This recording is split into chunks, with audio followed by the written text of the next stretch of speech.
Boa noite a todos. Uma grande satisfação estar aqui numa noite, como eu comentei, chuvosa, difícil da gente chegar, mas a missão que nós temos nos anima a enfrentar qualquer obstáculo. Antes de mais nada, gostaria de agradecer a Ana Paula Albuquerque pelo convite, dizer que fiquei muito feliz de encontrar amigas como a Mariana Alckmin aqui também, e é uma satisfação poder dividir com vocês um pouco do meu conhecimento jurídico. Obviamente que eu não consigo deixar de ter uma abordagem também mais pessoal, já que além de advogada, eu sou mãe de um menino com 13 anos que tem autismo. Meu filho tem autismo de nível suporte 2, que é considerado o antigo moderado, e, obviamente, foi ele que motivou todo o estudo que eu desenvolvi no direito na área das pessoas com deficiência e, especialmente, com relação às pessoas com transtorno do espectro do autismo. Então, deixa eu me apresentar. Meu nome é Camila Varela, eu sou advogada, sou presidente da comissão da OAB de São Paulo, subseção de Santo Amaro, da defesa dos direitos dos autistas. E, além disso, eu sou secretária da Comissão de Pessoas com Deficiência da OAB estadual. Então, a gente pode deduzir daí que a minha atividade hoje, basicamente, é a defesa de pessoas com deficiência, com ênfase nas pessoas com autismo.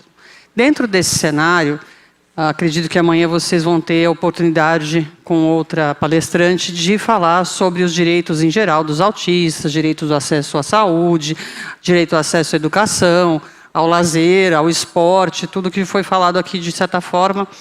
Então eu vou me concentrar realmente no tema para o qual eu fui convidada, que é falar sobre a decisão recente, na verdade, o julgamento recente do STJ em relação ao tal do rol da ANS. Então, para tornar o assunto menos maçante e difícil de compreender, eu vou fazer uma breve explanação sobre o que é o rol da ANS, o que é a ANS, o que é o STJ, para a gente entender em que momento isso afeta as pessoas e as famílias que têm alguém com transtorno do espectro autista. Então, vamos lá. Inicialmente, a ANS é a Agência Nacional de Saúde. Quando você tem empresas que fazem a prestação de serviços de saúde, seja através de um plano, seja através de um seguro, essas operadoras de saúde, podemos chamá-las dessa forma genérica, elas se submetem a uma série de regras para poder operar nesse mercado. A gente tem que lembrar que a Constituição Federal fala, no artigo 197, que é direito fundamental do cidadão brasileiro, ou de quem estiver aqui no Brasil, o direito à saúde. Então, a princípio, o direito à saúde é um direito público. Então, essa é a primeira questão que a gente tem que colocar muito clara. Ele é, porque justamente torna-se uma atividade extremamente lucrativa, sob o ponto de vista dos interesses em oferir lucro, etc., e aí a iniciativa privada viu interesse em assumir a parte da saúde também. Então, hoje em dia, no Brasil, a gente tem a saúde pública, que é exercida pelo SUS, que é prestada pelo SUS, e temos a saúde que a gente chama de suplementar. Então, operadoras de saúde, sejam elas seguradoras ou planos de saúde, elas exercem e praticam, enfim, prestam os serviços dentro de um regime que a gente chama de saúde suplementar. O que isso quer dizer? Que elas não podem sair fazendo o que elas querem. Elas estão submetidas a uma legislação. Então, quando ela oferece para a gente, a hora que a gente vai aderir naquele formulário já pré-estabelecido, com todos os campos para a gente simplesmente preencher, aquele contrato, teoricamente, foi feito com base na legislação. Justamente por quê? Porque o Estado, como tem como garantia a saúde, quando ele delega esse direito, a prestação desse serviço, ele delega com restrições. As restrições é o que a legislação vai determinar. Primeiro ponto. O que basicamente, qual é a grande função da ANS? Ela é uma agência que regula a relação entre os consumidores dos planos de saúde e as operadoras de saúde. Obviamente, a operadora de saúde, ela é uma empresa que tem o RH dela, tem o jurídico dela, tem os cálculos atuariais. Lá dentro tem gente fazendo os cálculos de quanto vai custar o teu plano de saúde. Que lá nada é aleatório, óbvio. Então, você imagina o tamanho de uma operadora de saúde. E, do outro lado, você tem o consumidor. Eu, você, ela, nós somos os consumidores. É evidente que se trata de uma relação desigual. As operadoras estão aqui em termos de conhecimento, capacidade de saber o que estão vendendo, etc. E aqui estamos nós, consumidores, que somos... Ninguém é forçado, mas assim, a gente não tem muita opção se não aceitar o que eles apresentam. Ninguém faz um plano de saúde e conversa com o preposto da seguradora, ela fala, olha, a gente vai oferecer isso aqui, você está de acordo? Gostaria de acrescentar mais alguma coisa? Você gostaria de que eu tirasse esse serviço aqui? Eu te dou um desconto. Se você não quiser raio-x, então sai R$20 mais barato. Não existe isso. É um contrato que a gente chama de adesão. O contrato vem pronto, você preenche e assina. E como que isso funciona? A gente assina na boa fé de que aquele contrato é um contrato legal, que ele está redigido dos termos que a lei regulamenta. Então, a gente pode ficar tranquilo que quando acontecer o problema, quando acontecer o que a gente chama, porque é um seguro, o sinistro, a gente vai acionar o seguro e vai ter esse sinistro atendido. Quer dizer, vai ser pago aquilo que você precisar. Parece tudo muito perfeito, mas não é bem assim que funciona. Por quê? Porque o direito é a ciência da interpretação. Quem está desse lado interpreta de um jeito, quem está desse lado interpreta de outro. Obviamente, quando você está deste lado do consumidor, ainda que você queira interpretar do jeito que você quiser, você vai ter que contratar um advogado, isso vai gerar custos para você. E assim, como pessoa física, custa caro. Porque sai do seu dinheiro, do teu lazer, do teu almoço, sai da tua renda. Uma operadora de saúde, ela tem o jurídico dela e, além disso, ela contrata grandes escritórios de advocacia que têm 40, 50 advogados numa equipe que vão fazer toda seu pensamento jurídico para poder combater a interpretação do consumidor. Então, obviamente, fica uma situação desigual. Então, a ANS entraria justamente para regulamentar. Então, a função da ANS não seria proteger o consumidor, mas, de certa forma, sim, ele é a parte mais frágil do contrato. Então, o que diz a lei? A lei diz que você tem direito a todas as coberturas das doenças que forem classificadas dentro da classificação internacional de doença. Então, como que funciona a lógica do plano? A cada 10, 15 anos, o último CID, que é a Classificação Internacional de Doenças, é de 94. O último CID agora é de 2021. Então, vocês veem que demorou um bom tempo entre um CID e outro. Então, não é uma coisa que seja como, por exemplo, Bienal de Artes, a cada 2 anos. Não é assim. Tem uma série de critérios que eu pessoalmente desconheço, para qual eles resolvem de tempos em tempos atualizar. Mas, enfim, tem assim o CID maravilhoso, e eles listam todas as doenças possíveis. A gente não vai entrar aqui no mérito de que autismo não é doença. Autismo é uma condição neurológica. Mas, para questões de lei, a gente tem que dar o nome que está lá na legislação. Então, eu posso chamar de neurodiversidade, eu posso chamar do que eu quiser, mas para o direito relacionado à saúde é uma doença. Perfeito. No CID 10, que não quer dizer que foi em 2010, quer dizer que a versão é a versão 10. A gente está agora vivendo o CID 11, a partir de 2022. No CID 10, que foi o que vigorou até então, o autismo ele estava dentro de uma denominação chamada F84. Então, muitas pessoas aqui que já viram um laudo, viram que lá estava autismo CID 1084, F1084. Então, voltando àquele nosso raciocínio. A legislação diz que você tem direito à cobertura sempre que a sua doença estiver no CID. Ok? Perfeito? Muito bem. Aí temos a grande questão do rol da ANS. Por quê? A legislação que é a Lei 9656, ela fala no artigo 10 que a ANS vai regulamentar a cobertura mínima. Então, dentro desse conceito, a ANS faz uma lista que tem mais de 3.000 procedimentos, dizendo o que está autorizado. Então, lá, por exemplo, coloca quimioterapia, coloca raio-x, coloca eletroencefalograma, várias coisas, e terapias psicológicas, terapias fonoaudiológicas, fisioterapia. Recentemente, ela incluiu ecoterapia, musicoterapia não consta do rol da ANS. Então, assim, está lá. E lembra que eu falei? Uma lista mínima. Tá? E aí é a grande questão. Por quê? Quando você tem um diagnóstico de autismo, e eu vou me concentrar nessa deficiência em específico, a gente tem a necessidade médica de cumprir um protocolo com diversas terapias multidisciplinares. Em geral, o que a gente tem? O protocolo americano de 40 horas.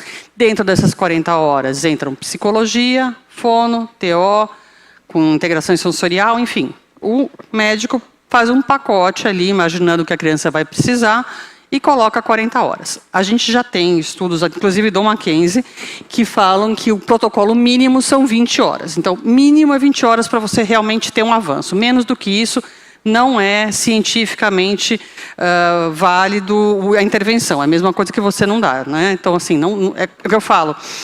É a mesma coisa que você tem uma prescrição para fazer 50 sessões de químio, o plano te autoriza 10 e você fala, ó, acabou, fez 10. Não, mas meu câncer ainda não redimiu. Sinto muito, são 10. Então, aí começa a primeira discussão que a gente tinha com o rol. O rol, até julho do ano passado, falava que existiam sessões limitadas de cada terapia. Então, ela falava, olha, para a terapia ocupacional e psicologia juntos, eram 40 horas. As duas juntas. Então, 20 de uma, 20 de outra, por ano. E 96 de fono. Obviamente, vocês que estão aqui convivem com pessoas com TEA, 40 sessões por ano é praticamente uma piada. Se a gente está falando que o protocolo é 40 por semana, 40 por ano, enfim. Muito se discutiu sobre isso e até finalmente, o ano passado, saiu uma portaria da ANS dizendo que quando tiver diagnóstico de autismo, eles foram bem específicos, acabou essa limitação. Então, essa era uma discussão que a gente tinha com frequência no Poder Judiciário, sobre se tem limite, se não tem limite. Aí a gente tinha essa discussão, eu pessoalmente trazia sempre o paralelo do câncer, quer dizer, você tem que fazer 50 sessões, te dão 10, você não vai, né, ter a menor chance. Ninguém está falando aqui de cura, porque ninguém pode assegurar a cura, né? A gente sabe que a profissão do médico é uma profissão de meio, não é uma profissão de fim. Ele te traz as formas, mas ele não pode te garantir. Então, primeira coisa é isso. Então, hoje em dia a gente não discute mais isso, mas se discute sim qual é a terapia que vai ser feita. Porque o que acontece? O rol fala em terapia psicológica. E aí vem a discussão, que é a grande questão, é o grande problema que a gente enfrenta em relação às operadoras. O que as operadoras sustentam? Que elas são obrigadas a fornecer o que está no rol mínimo. Psicologia. Ela tem um psicólogo ali, formado, de repente um psicólogo que fez especialização em psicanálise de Freud, e é um psicólogo, você pediu a lista, está aqui, está escrito no CRP, que é o Conselho Regional de Psicologia, estou te oferecendo o serviço. Se você não gostou desse, então você vai fazer o seu particular, escolha, mas eu vou te reembolsar apenas o valor da minha tabela, porque eu tinha um prestador na minha rede, você é que não quis. E essa é a batalha que já acontece há muitos anos e se perpetua, e a gente vai entrar agora especificamente no que está acontecendo agora no STJ. Por quê? A gente sabe que a terapia que mais responde para as pessoas com transtorno do espectro autista é a terapia comportamental. A terapia que também tem quem sustente que é a ciência da análise do comportamento aplicada, que não se confunde com a psicologia, com a psicologia. Então, não é necessariamente um psicólogo que tem que aplicar, é um analista do comportamento. Existe essa tese acadêmica. Mas para a ANS e para o dia a dia nosso de relacionamento com o plano, é indiferente se trata de uma ciência à parte ou não, até porque no Brasil não existe uma regulamentação que fale os analistas do comportamento estão ligados a um determinado associação, e essa associação é quem efetivamente oferece uma inscrição e por isso você é um profissional regulamentado. Não existe. Atualmente, o Conselho Regional de Psicologia entende que o psicólogo pode ter uma especialização em análise do comportamento e essa especialização é subordinada ao Conselho Regional de Psicologia. E aí qualquer psicólogo pode ter uma especialização. Este é um problema muito sério que nós temos. Por quê? Como o Conselho Regional de Psicologia não estabelece que o psicólogo que tem análise do comportamento é assim ou assado, tem esse ou aquele especificidade, fica o quê? Eu fiz um curso de 10 horas, um fim de semana, um intensivão. Sou especialista em análise do comportamento. E eles juntam isso e o plano fala, eu não só tenho um psicólogo, como eu tenho um psicólogo com especialização em análise do comportamento. E aí você vai diante de um juiz, e o juiz vai dizer o quê? Bom, eu estou olhando aqui, diz que ele tem uma especialização, o Conselho Regional de Psicologia não regulamenta, não diz como é que tem que ser, para mim está preenchido. E esse era o grande problema que nós tínhamos, mas que era um problema que nós conseguíamos superar, por quê? Com o passar dos anos, muitos processos foram ingressados, a gente teve a oportunidade de muitas vezes despachar com juízes, eu e os colegas de demais advogados, e fomos sensibilizando a comunidade jurídica de que não adiantava um curso de 10 horas, etc., que tem que ser um profissional realmente especializado no sentido estrito sensu. Uma especialização, uma pós-graduação, realmente um curso de fôlego. Bom, essa era a grande discussão e nós tínhamos, felizmente, o Poder Judiciário ao nosso lado. Aqui em São Paulo, especificamente, primeira instância e o Tribunal de Justiça do Estado de São Paulo já estavam caminhando de maneira pacífica para entender que quando o médico pede um protocolo de 40 horas, dentro dessa 30 de psicólogo, com especialização em análise do comportamento, 10 horas de terapia fonoaudiológica com especialização em PECs ou PROMPT, que, enfim, que tinha que ser um especialista. E falava que o que prevalecia era a prescrição médica, não o que tiver no rol da ANS, porque o rol, lembra, é mínimo. Aquilo ali, eles listam algumas coisas para já deixar você tranquilo. Quando você adere a um plano de saúde, vem ali as condições e lá tem uma menção dizendo que você está aderindo ao rol mínimo. Ótimo, mínimo vai ser garantido. E quando precisar de alguma coisa diferente do mínimo, a gente vai discutir, inclusive judicialmente, se for necessário. E essa era uma questão bastante, como a gente chama, pacífica. Em São Paulo, inclusive, tinha uma súmula, tem ainda, está vigorando, que é a súmula 102, que fala que, independentemente do que o rol da ANS tiver como lista, o rol é no sentido de lista, tá?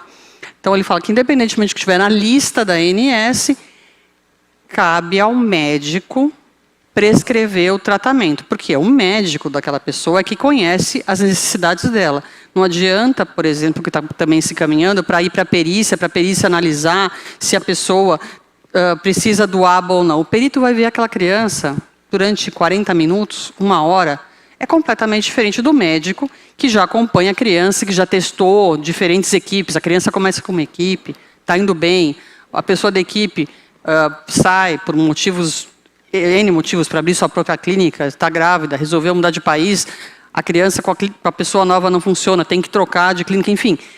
Isso quem vai ver é quem está no dia a dia, não é um profissional perito que vai pegar aquela criança, muitas vezes perito não psiquiatra, tá? Então nem sempre o perito que vai receber no processo judicial é um psiquiatra. Muito bem. Até então a gente tinha essa segurança, que quem determinava era o médico que acompanha a criança. O médico que acompanha a criança, no jargão jurídico, pelo que está na legislação, é o médico auxiliar. Auxiliar, que a legislação colocou dessa forma. E a gente tinha esse cenário assim, os planos de saúde negavam, diziam que não eram obrigados a dar a especialização, eram obrigados apenas a fazer o rol, e o rol dizia psicólogo, então qualquer psicólogo servia, e se a pessoa quisesse contratar um especialista, ele iria reembolsar apenas o valor mínimo, que é o valor de tabela.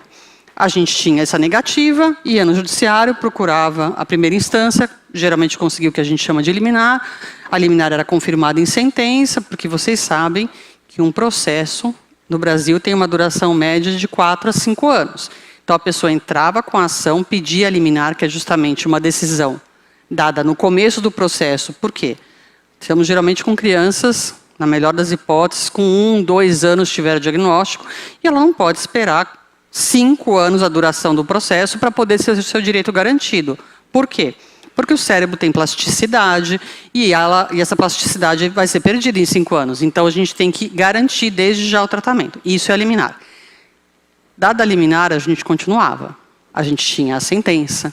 Aí, normalmente, as operadoras apelavam, iam para o Tribunal de Justiça. Aí você tem que esperar uns 2 anos para acontecer o julgamento. E aí chegava, geralmente, no Tribunal de Justiça, era confirmada a liminar. Muitos dos planos de saúde entravam em contato com as famílias e faziam um acordo e paravam por ali. Há cerca de 3 anos, uma operadora de saúde em específico resolveu forçar, todas elas pediam, mas algumas já estavam nem pedindo mais, vamos subir de instância, vamos sair do âmbito estadual e vamos para o âmbito federal, vamos para Brasília, vamos conversar com o Superior Tribunal de Justiça.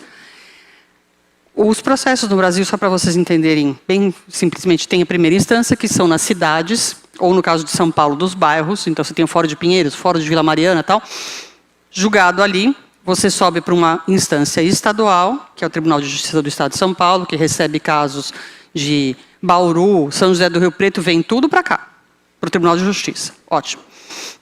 Decidido isso, você tem a opção de ir para Brasília. E lá você tem 2 tribunais. Um que a gente ouviu muito falar esses tempos recentes é o do STF. O STF, que tem os 11 ministros, que estão sempre dando entrevista. Esse é um tribunal constitucional. Tá? Então, um tribunal que vai julgar questões constitucionais. Aqui a gente está falando de um contrato entre um consumidor e as operadoras. Então, é uma questão que a gente entende, a princípio, que é uma questão privada, de direito privado, entre pessoas, física e jurídica, mas não é uma questão constitucional. Então, uma causa dessa, quando sobe para Brasília, sai do Estado e vai para a Federação, ele vai para o STJ, que é o Superior Tribunal de Justiça. Lá dentro, até 3 anos atrás, a gente também tinha um entendimento pacífico, dizendo, olha, o que vale é o que o médico fala. O rol é o mínimo, é para a pessoa poder aderir ao plano com segurança de que o mínimo ela vai ter. Agora, se o médico pediu algo além do mínimo, a gente tem o Poder Judiciário, vai ser avalizado. Maravilha. Chegou lá, nós temos dentro do STJ 6 turmas, só para vocês entenderem, porque o pessoal fala, é a terceira, a quarta, então eu quero explicar para vocês direitinho. A primeira e a segunda turma, elas julgam direito penal. Desculpa, tributário. Primeira e segunda turma tributário, terceira e quarta julgam direito privado, quinta e sexta direito penal. É assim que funciona. Então, o que acontece? Os processos envolvendo o rol da ANS, quando saem de São Paulo, vão para o STJ e podem. É sorteio, tá? Tem lá um computador que realmente sorteia.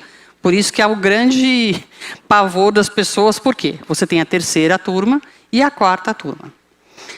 A terceira turma continua firme, entendendo que o que vale é a prescrição médica. Que a pessoa, quando contrata um plano e procura um médico e tem uma determinada recomendação, tem o direito de ter aquela recomendação atendida. E a quarta turma pensava dessa forma também. Porém, há cerca de 3 anos, ela resolveu mudar o entendimento dela completamente. Ela saiu do ângulo 0 e foi para o 180. É o tal do overruling, que é a mudança total de curso. E o que aconteceu? Um dia, um dos ministros lá, o tal do ministro Salomão, acordou e teve uma iluminação. E ele falou, meu Deus, estávamos errados até agora. Na verdade, os pobres planos de saúde vão à falência se continuar dessa forma. Precisamos ajudá-los, porque em última análise, se os planos falirem, todos nós nos prejudicamos. A sociedade não terá mais como ser tratada, vamos todos morrer à míngua, porque os planos de saúde estão à beira da falência. E foi um julgamento, no mínimo curioso, porque ele foi um julgamento feito em dezembro, às vésperas das férias de Natal. A gente sabe que o tribunal fecha dia 20 de dezembro e só volta em 1º de fevereiro. Tá? E esse julgamento foi tipo dia 18, aquela coisa, todo mundo já arrumando a mala, todo mundo doido para aviar. E ninguém se deu conta do que aconteceu. As pessoas começaram a perceber no ano seguinte, que foi 2020. Que aconteceu o quê? A pandemia. Lembrem-se, o tribunal voltou 1º de fevereiro. Se eu não me engano, foi 14 de março que tudo fechou. Então, as pessoas foram se dar conta do que estava acontecendo, porque assim, no momento em que ele fez esse julgamento, em dezembro de 2019, é um julgamento de 60 laudas, tá? Ele escreve 60 laudas para justificar o injustificável, que os planos de saúde vão falir e que o rol é taxativo. Então, ele deixou esse julgamento pronto ali, e aí, quando chegou fevereiro, o tribunal começou a funcionar, todos os casos da 4ª turma mudaram. E todo mundo começou, o que está acontecendo? O que está acontecendo? Por que está acontecendo? Porque não foi só no caso de autismo. Essa decisão que ele deu foi num caso de um problema de coluna. Mas ele usou esse exemplo para todos os outros. E a gente tem que pensar que o Poder Judiciário está cheio de processos. Os ministros têm milhares de decisões para tomar. Então, quando chega um processo, eles classificam. Eu sei porque eu já trabalhei no Ministério Público, é assim, você coloca ali, vê o pedido e você vai colocando no escaninho. Aqui é tudo plano de saúde, porque, imagina, direito privado, no STJ, cai aluguel, para a pessoa que não pagou aluguel, cai o caso da compra de imóvel que está financiado, cai o leasing do carro, tudo junto. E o plano de saúde. Eles falam assim, opa, agora temos uma decisão de 60 páginas prontinho. Então, pega lá, conforme decisão tal, decido o que é taxativo. E limpou a prateleira. Foi isso que aconteceu. Muitos processos, de repente, foram julgados de uma vez e todo mundo tomou um susto, e foi quando a comunidade jurídica se deu conta do problema sério que estávamos enfrentando. A nossa alegria é que, pelo menos, a 3ª turma, quando viu esse movimento, falou, opa, desculpa, por mais que os seus argumentos sejam juridicamente razoáveis, nós entendemos que, além da argumentação jurídica, existem outras questões. E o direito à saúde, voltando lá no começo da palestra, é um direito constitucional. Então, em última análise, o que está se fazendo com o rol taxativo atinge aquele direito. E nós estamos diante de uma relação desproporcional. Não é possível imaginar que, com as correções monetárias que acontecem nos planos de saúde todos os anos, acima da inflação, eles têm um departamento lá dentro chamado de cálculo atuarial. Eles fazem um cálculo para ver quanto é a incidência daquela doença e qual é a chance de ser movimentado aquilo. E é um cálculo dificílimo de fazer. É uma faculdade própria, não é um contador que faz. Você tem faculdade de ciências atuariais. E a gente procurou uma pessoa de ciências atuariais para tentar fazer um cálculo inverso para a gente provar. Ninguém aceitou. Por quê? Porque esse profissional só consegue emprego em operadora. Então, ele nunca vai fazer um cálculo para o consumidor, porque ele vai perder completamente o mercado dele. Então, assim, não existe cálculo atuarial ao contrário. Mas a gente tem, sim, documentos que qualquer um de vocês, se derem Google, vão lá ver como é que é feito um cálculo atuarial. Então, a primeira questão que eles colocam ali é a incidência da doença. Voltamos aqui, não vou discutir, já lembra? Se é transtorno, se é doença. Vão calcular a quantidade de incidência daquela doença. Ninguém aqui é ingênuo, e a gente sabe que os índices dos Estados Unidos já dizem de 1 para cada 53. Então, quer dizer, 1 a cada 53 pessoas que nascerem terão TEA, estarão dentro do TEA. Então, quando esse cálculo é feito, não imaginem que isso não é levado em consideração. Então, as operadoras de saúde sabem quantas elas vão ter que tratar. Elas falam que dá um desequilíbrio financeiro, que é o argumento dele, né, desse ministro, que vão todas as operadoras falirem porque elas não vão ter dinheiro suficiente para atender tanta gente. Desculpa, isso já está lá dentro. É que eles não abrem, pede para abrir a gente já pediu, nunca foi aberto um cálculo atuarial. Eles não abrem, esse é um direito que eles têm, uma faculdade que eles têm de não abrir, e eles não abrem.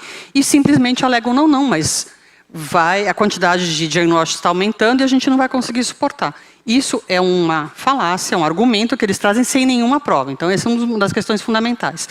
Mas hoje, qual é a situação que a gente tem? O fato é que estamos diante de uma turma que entende que é taxativo, que o que vale é o que o rol da ANS coloca, e tem uma outra que fala que é exemplificativo, ou seja, são exemplos mínimos, e quando o médico prescrever, tem que ser deferido. Essas duas turmas julgam cada um o seu. São 5 ministros numa, 5 ministros de outra. E aí volta a questão. Subiu aqui do Tribunal de Justiça de São Paulo. Vamos fazer uma fé profunda para cair na terceira. Porque se cair na quarta, a gente perde. Isso é segurança jurídica? Claro que não. A gente não pode depender de um sorteio de um computador se o seu processo vai para a terceira ou vai para a quarta. Diante disso, juntou-se as duas turmas e aí a gente tem a tal da segunda sessão. E essa segunda sessão juntou 10 ministros para decidir o que o STJ pensa. É taxativo ou é exemplificativo? E aí, novamente, o julgamento começou em setembro do ano passado. O ministro da quarta turma, que é o ministro Salomão, que tem essa posição a favor das operadoras, deu o primeiro voto. E no momento que ele deu o primeiro voto, e ele trouxe um voto assim com muito argumento, não necessariamente ter muito argumento é ter razão, mas tem muitos argumentos ali, e estava já pronto para terminar o julgamento, e nós tivemos a felicidade de ter a ministra Nancy Andrighi, que é da terceira turma, levantou-se e falou, não, esse é um caso muito complexo, a gente não vai julgar hoje, eu vou levar para minha casa e pensar nesse processo. Nesse ínterim, diversas entidades representativas dos direitos dos consumidores, dos direitos autistas, entraram no processo e pediram para poder participar. Porque quando você tem um caso de relevância, é normal você ter vários agentes públicos, pessoas que têm representatividade, dando opinião. Dizendo, olha, veja bem, se você decidir por exemplificatividade, é uma coisa, taxatividade, e explicar as consequências. É a sociedade civil entrando no Poder Judiciário. O que o ministro fez? Negou todas. Falou, não vamos ouvir ninguém. Porque aquele processo de 2019, eu ouvi as pessoas, então já está ouvido, não precisa ouvir. E negou o IDEC, negou o PROCON. Então, assim, a gente está hoje numa situação absolutamente politizada, porque a decisão não está sendo jurídica. No momento em que ele nega que os agentes da sociedade civil deem opinião, ele está fechando a posição dele e dizendo, eu não quero mais ouvir, é isso e pronto. Então, o que isso quer dizer para quem está sentado hoje nessa sala ou para quem está ouvindo a gente? Não temos nada definido. Quando você junta a terceira e a quarta turma para julgar, você teoricamente tem 10 ministros. O presidente não vota, então você tem 9 ministros. Desses 9 ministros, nós já temos 2 votos. Um a favor, um contra. Faltam 7. Se a gente analisar o histórico, a chance de ganharmos é muito grande. Por quê? Porque os outros ministros que faltam votar, a maioria é da terceira turma. O presidente que não vota é da quarta. Uhul, vamos ganhar. Não sei, né? Eu gostaria de acreditar que sim, mas não sabemos. É uma incógnita. O que a gente sabe? Que o processo hoje está na mão de um ministro extremamente humano, que é o ministro Vilas Boas Cueva, uma pessoa de uma sensibilidade tremenda, mas que vai se aposentar em 1 mês.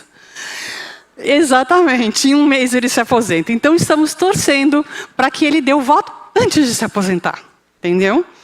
Então essa é uma expectativa. E a gente está vivendo isso. Parece assim que agora a gente virou, em vez de torcedor, né, de futebol, a gente é torcedor de turma. Então, o ministro está... Então, não temos nada definido. Acho que assim, os argumentos que nós temos são muito bons, são argumentos bastante testados e aprovados pela jurisprudência de todo o país.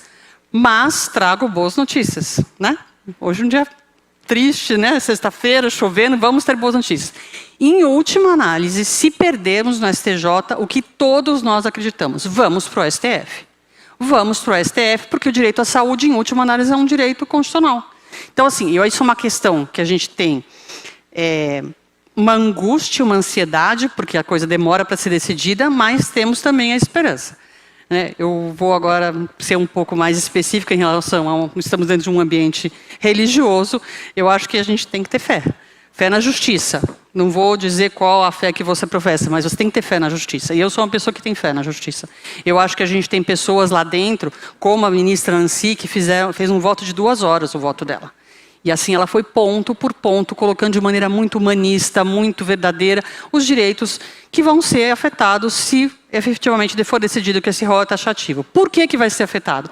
Porque a operadora de saúde nunca vai aceitar que se coloque procedimentos caros, como um tratamento ABA, remédios para câncer. Não é só o autista que vai ser atingido. Todo mundo no país que depende de saúde suplementar vai ser atingido. É impressionante que só a comunidade dos autistas está se dando conta. É óbvio, nem preciso dizer quais são os maiores anunciantes do país, nas mídias. Alguém aqui ouve rádio, assiste televisão? As operadoras de saúde. Então, a mídia, inclusive, demorou muito para falar sobre isso. Só falou o quê? Quando as mães foram lá e se amarraram no STJ. Aí não deu para não falar. Mas antes disso, a coisa estava passando batida. A gente mandava a pauta para os jornais e não ia adiante. Então, acho que a gente tem isso agora, a gente tem essa mobilização, as pessoas estão acordando um pouco para o problema. Associado a isso, a gente tem ministros que, na ponta do lápis, contando ali, fazendo a tabelinha do Excel, parece que a gente ganha. Mas temos um movimento muito forte das seguradoras que fizeram aprovar uma nova lei. A Lei 14.307 transformou o rol em taxativo. Então, eles estão firmes no STJ, se não der certo lá, eles aprovaram uma lei. Essa lei já teve uma ação direta de inconstitucionalidade que já foi ingressada na semana passada. E aí a gente vai discutir agora também a Lei 14.307. É a lei do Bolsonaro. E o que aconteceu? Essa lei foi o seguinte, ele fez uma medida provisória, tornando o rol taxativo, e a medida provisória ficou lá, quietinha, oi, tal. E aí, a gente notou, quando teve o voto da ministra Nancy, que o ministro Salomão fez uma coisa que não acontece em direito, tá? Ele falou, eu quero remendar meu voto, eu quero complementar, nunca vi isso. O juiz entrega o voto e quase não vai na sessão. Ele fica ali no celular ouvindo os outros votarem. Ele fez um aditivo ao voto dele. E com esse aditivo, ele falou, não, porque teve uma medida provisória que tornou o rol taxativo. Então, ele mesmo, no julgamento, já deu a dica. E depois, no dia seguinte, foi publicada a lei. Então, assim, a gente está lutando contra gigantes, né? Então, a nossa palavra para vocês aqui é de esperança, de que eu acho que, assim, sob o ponto de vista jurídico estrito no STJ, a gente tem muita chance de ganhar, não é garantido. Em última análise, a gente tem o tribunal, o Supremo Tribunal Federal, que para as pessoas com deficiência tem sido um tribunal sensível, com relação à educação. Recentemente, o decreto 10.502, que é o decreto que cria a possibilidade de as crianças voltarem para as escolas especiais, o STJ barrou. A gente teve o caso das pessoas com jornada de trabalho, os funcionários públicos que têm filhos com deficiência para redução da jornada de trabalho, está indo a julgamento de uma maneira muito favorável, a própria Procuradoria-Geral da República deu um parecer favorável. Então, assim, se de tudo der errado, a gente vai para o STF. E se de tudo der errado, todo o país vai ficar sem plano de saúde, porque não vale a pena você pagar se você não vai ter efetivamente. Aí a gente vai para o lado contrário, boicota, todo mundo cancela o plano e fala, então agora eu vou pagar sozinha. E aí vamos ver se funciona. Bom, era isso o recado que eu queria dar para vocês. Vamos sair daqui com fé e vamos acompanhando cada capítulo dessa novela, que é uma novela que vai se estender muito. Me perguntam muito prazo. Não existe prazo nesse caso. Se você pensar que a Nancy pegou o processo em setembro e trouxe o voto em março, e ainda tem mais 7 ministros, vocês façam as contas. Ok? Então, é esperar e, por enquanto, quem tem advogado, quem tem processo, que está indo para o STJ, o meu conselho, peçam para o advogado pedir para o processo ser suspenso até que a segunda... Porque vai que você cai na quarta. Vai chegar lá e vai perder? Não dá, você tem que fazer esse pedido para suspender e falar, olha, a questão é uma questão... que atinge diversas pessoas, não pode ficar sujeito a uma decisão que depois pode ser mudada. E aí peça para cada caso específico ser suspenso até que a segunda sessão, que é a reunião da terceira com a quarta turma, decida. Porque senão a gente corre o risco. É claro que se chegar na terceira turma, você deixa julgar. Mas eu não falei isso, tá bom? E, bom, foi um prazer falar com vocês. Quem tiver dúvidas, acho que agora a Ana vai falar um pouco mais. Obrigada.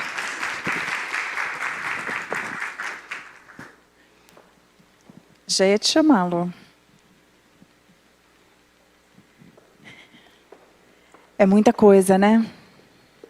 E pensar que a vida dos nossos filhos, que aqui nesse caso são os nossos filhos, é julgada tão por baixo, assim, né? E está na mão de pessoas que não enxergam eles verdadeiramente, né? E encaram eles apenas como um número.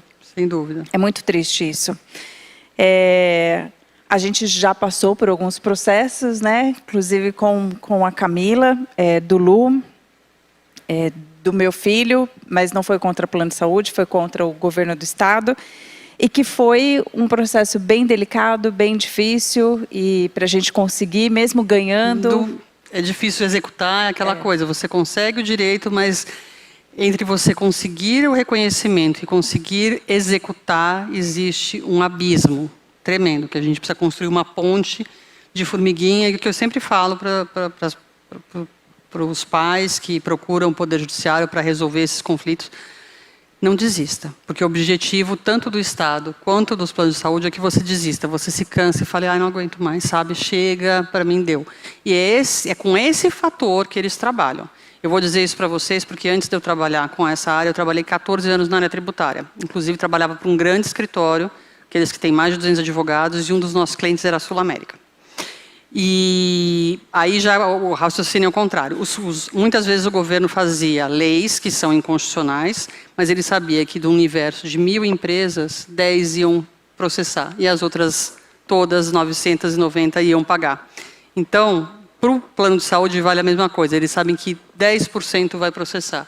Então, a gente nega para os outros. E se a hora que processar, a gente tem o STJ, e tem nosso amigo da 4ª turma, e está tudo certo. É bem isso. A gente tem aqui a Lu, Oi, Lu. Luciana Tambellini. A Lu é mãe da Olivia, também é advogada, por isso que eu convidei ela para estar aqui com a gente nesse bate-papo. Prazer. Quer começar, Lu? Prazer. Eu quero. É tão absurdo, né, a gente estar aqui para discutir esse assunto, porque assim, é uma tese assim tão... Nossa Senhora, que dá até embrulho o estômago. Agora, deixa eu te fazer uma pergunta. As pessoas que ainda não ajuizaram a ação, ainda que a gente esteja num período de incerteza, né, do que vai ser isso, acredito que ainda cabe ajuização de qualquer jeito, né? Não é uma batalha perdida, isso é uma coisa certa. Agora, na pior das hipóteses, se nós perdermos essa causa no STJ, essa decisão vai valer para quem já está com a ação e que já tem liminar e que já tem sentença favorável? Vamos lá. Nossa, agora eu vou entrar em modulação de decisão. É um assunto que para advogado é difícil. Então vamos lá, vamos ser objetivos. Vale a pena entrar com a ação ainda hoje em dia? Vale. Por quê? Porque tanto a primeira instância, por exemplo, de São Paulo, como o Tribunal de Justiça continuam, assim como a 3ª turma, firmes no propósito de garantir o direito à saúde dos consumidores. Então, vale a pena. Há o risco de chegar no STJ e isso mudar? Há o risco. Temos duas situações: os processos transitados em julgado e os processos não transitados em julgado. O que isso quer dizer? O processo ele vai, como eu falei para vocês, na cidade, no estado e na Brasília. E chega em Brasília quando ele é julgado definitivamente, que é o caso de muitos dos processos que a gente tem hoje, acontece um fenômeno jurídico que a gente chama de trânsito em julgado. Não cabe mais nenhum recurso. Eu entendo que o STJ não vai permitir, se eles fizerem uma decisão, eles vão fazer uma decisão que a gente chama de modulação, eles vão dizer que o efeito é ex nunc e não ex nunc. Não vai voltar os processos que já aconteceram. Agora, os processos que ainda não tiverem transitado em julgado, que tiverem ainda nessa transição de uma instância para outra, acho que podem ser influenciados. Mas imagino eu que se chegarmos nesse ponto, é possível que haja modulação e que a gente não sabe o que eles vão modular, o que eles vão determinar. Porque existem muitos casos, aí o tributário é a grande área em que isso acontece, é modulado no sentido, daqui para frente, ok, não pago o tributo, mas de trás não vou ter que te devolver. Então, acho que para o Estado, para as operadoras e para os consumidores, vai ter alguma coisa nesse sentido. Muitas pessoas me perguntam, mas eu vou ter o risco de ter que devolver tudo que foi pago? Então, eu acho que, assim, juridicamente, há o risco. Eu seria leviana se eu falasse para vocês que não existe. Mas eu acho difícil que isso não seja modulado. Acho que esse retroativo não vai acontecer.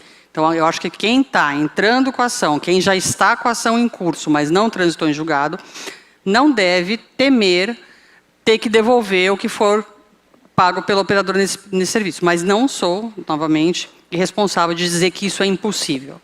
Pode acontecer. Acho remota a chance, mas acho que existe. Existe alguma ação que nós, como cidadãos, ou seja, pais ou pessoas que precisam dessas ou medicações ou tratamentos que não estão no rol, existe alguma ação que a gente possa fazer nesse sentido, que possa ajudar o nosso lado ou não? Eu acho que o que pode ser feito e que foi feito foi, por exemplo, um movimento realmente bastante, como eu posso dizer para você, contundente, que foram as mães se amarrar lá no STJ. Por quê? Fazermos nota pública, a OAB já fez. Nós fizemos uma nota pública outro dia, descascando o rol. O desembargador não, o ministro olha e fala, nossa, que bonito, bem escrito, né? No processo não influencia nada.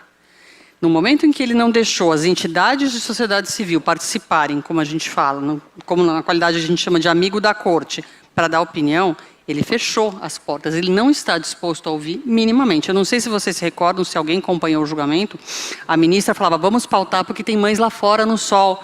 Ele falava, faz parte, elas que esperem. Na lauda, esse é o 16º processo, estamos no 5º. Ela falou, excelência, por uma questão de respeito, estamos todos aqui, vamos adiantar. E ela falou umas 3 vezes, até que finalmente o presidente da sessão falou, não, vamos antecipar. Então a gente está diante de uma posição absolutamente surda aos nossos apelos. Então eu acho que a única coisa que dá para fazer é realmente engrossar esse movimento de mães e ir para lá e fazer barulho. Eu não consigo imaginar outra coisa. E orar, né? E orar, não, isso sempre, isso sempre. A gente também pode encher a caixa de e-mail do ministro Villa-Lobos Cueva para ver se ele consegue, antes da aposentadoria, soltar esse voto, né? Eu acho que isso é uma opção. Eu vou dizer para vocês que antes da ministra Nancy dar o voto dela, eu tive a oportunidade de despachar com o ministro Cueva pessoalmente. E falei para ele a questão dos autistas, ele foi uma pessoa, como eu estou dizendo para vocês, muito sensível. Ele perguntou para mim, ele falou assim, doutora, aproveitando que a senhora conhece, estou vendo que a senhora conhece do assunto, esse negócio de ecoterapia, o que é?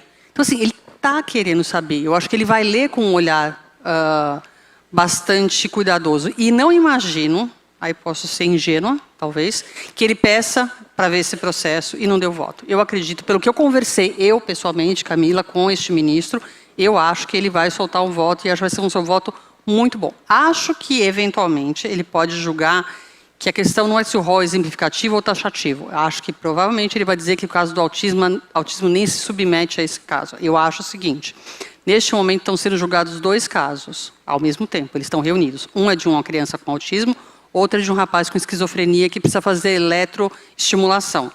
Eu acho, minha opinião, que é possível que se separem os processos, do autista não seja nem julgado, volte, acabou, e continue apenas com o da eletroestimulação. Acho isso, até porque o ministro Salomão também, vendo que as mães estavam lá fora, ele já, como eu falei, nunca vi isso em direito, ele fez um aditivo ao voto dele, e no aditivo ele fala que o caso do autismo não tem que ser julgado, que tem que ser tirado de pauta.